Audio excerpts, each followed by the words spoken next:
F block elements में बड़ा मशहूर है लैंथेनाइड कॉन्ट्रैक्शन एक पीरियोडिक ट्रेंड के रूप में। ये क्या, क्यों, कैसे है, आइए देखते हैं और समझते हैं लैंथेनाइड कॉन्ट्रैक्शन को। लैंथेनम के बाद जो आया वो है लैंथेनाइड।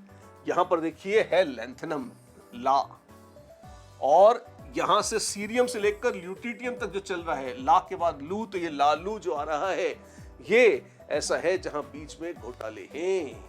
कहां कहां? सीरियम से लेकर ल्यूटिटियम तक।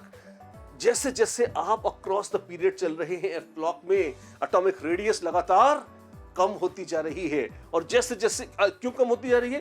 क्योंकि जैसे जैसे अक्रॉस द पीरियड चल रहे हैं, न्यूक्लियस में प्रोटॉन्स की संख्या बढ़ जाती है। न्यूक्लियस में प्रोटॉन्स बढ़ जाते हैं तो इलेक्ट्रॉन्स को अट्रैक्ट ज्यादा करते हैं। जैसे जैसे ज्यादा अट्रैक्ट करते हैं वैसे वैसे कंसिस्टेंटली रेडियस कम होती जाती है, और इस रेडियस के लगातार कम हो जाने को कहते हैं लैंथेनाइड कॉन्ट्रैक्शन।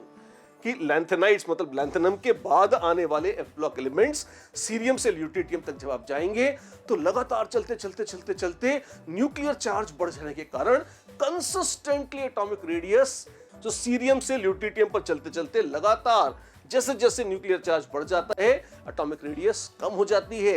एटॉमिक रेडियस का कम हो जाना लैंथेनाइड्स में, लैंथेनम के बाद आने वाले एलिमेंट्स में एटॉमिक रेडियस का कम हो जाना कहलाता है लैंथेनाइड कॉन्ट्रैक्शन। इसका फल क्या होता है? इसका फल ये होता है कि हैफनियम तक आते आते हाफ जाते हैं एलिमेंट्स, और जो रेडियस है मतलब येट्रियम से जिरकोनियम हल्का सा कम होता है, येट्रियम से लैंथेनम अच्छा खासा बढ़ जाता है, पर लैंथेनम से यहां तक घटते घटते घटते घटते फिर यहां पे लौट कर आए हैं आप। एटॉमिक नंबर यहां 1 नहीं, एटॉमिक नंबर 15 बढ़ गया है।